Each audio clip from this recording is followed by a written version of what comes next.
যোৱা ৫ নৱেম্বৰৰ পৰা নিৰুদ্দেশ কাৰ্বি আংলঙৰ ভেটাপাৰাৰ মহিলা ৰেশমা খাখলাৰী।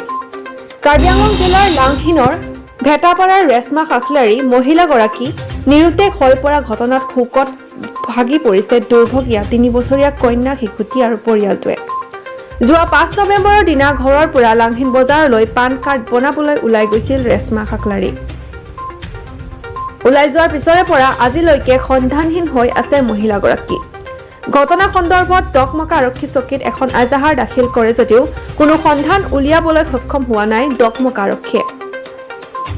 ৰেশমা খাখলাৰী নামৰ মহিলাগৰাকীক কোনো সদাশয় ব্যক্তিয়ে দেখা পালে 9707822936 93944 নম্বৰৰ মোবাইল ফোনত যোগাযোগ কৰিবলৈ অথবা ওচৰৰ থানাত খবৰ দিবলৈ কাতৰ আহ্বান জনাইছে দুৰ্ভগীয়া পৰিয়ালটোৱে।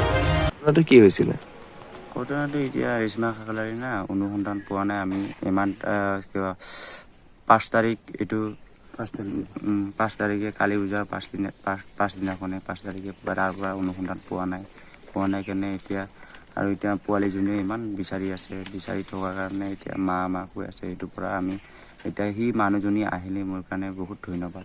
কি বুলি কৈ পেলাই গৈছিলে বাহিৰত বজাৰত যোৱাটোতো পান কাৰ্ড কিবা কৰি কিনে পান কাৰ্ড বনাব যাম বুলি কিনে কৈছে। কোৱাৰ পিছতে মানুহখন অনুসন্ধান পোৱা নাই। এতিয়া কিমান তাৰিখে ঘটনা এইটো? ৫ তাৰিখৰ ঘটনা। ৫ তাৰিখৰ ঘটনা। ডকমক থানাত ইতিমধ্যে আপোনালোকে এজাহাৰ দাখিল কৰিছে? এজাহাৰ দাখিল কৰিছে। ক'ত কৰিছে? মই ডকমকা থানাত। কি ক'ব বিচাৰে এতিয়া? এতিয়া কি ক'ম, এতিয়া আমি ইমান নাজানো সেইটো কাৰণে এতিয়া সেইটো কাৰণে মানুহজনী আহি কিনে গ'লে মানে ভাল হয়। কোনোবা যদি মানুহে যদি গম পায় তেতিয়া দেখা পায় তেতিয়াহ'লে মোক খবৰটো জনালে বহুত ভাল আছে। ঘটনাটো মানে এইটো মাকে পূজা খাব গ'ল। পূজা খাব যাই কিনে আহিছে, ময়ে লৈ আনিলোঁ। লৈ আনোতে চাইকেলৰ লগত বাবা মোক উঠাই কিনে মায়ক উঠাই কিনে আনিবি যা। উঠাই কিনে আনি কিনে মই পান কাৰ্ড ওলাব যাব লাগে বুলি কৈছে। কোনে কৈছে? এইটো আমাৰ বোৱাৰীটো। এতিয়া মানে ক'ত আছে ক'ত নাই আমি খবৰ বাতৰি পোৱা নাই। সেইটো কাৰণে আপোনালোকে অলপ বিচাৰি দিব লাগে আৰু। ডকমকা থানাত আমি এন্ট্ৰি দিছোঁ। কিমান তাৰিখৰ ঘটনা এইটো? এইটো ৫ তাৰিখৰ ঘটনা। ৫ নৱেম্বৰৰ ঘটনা।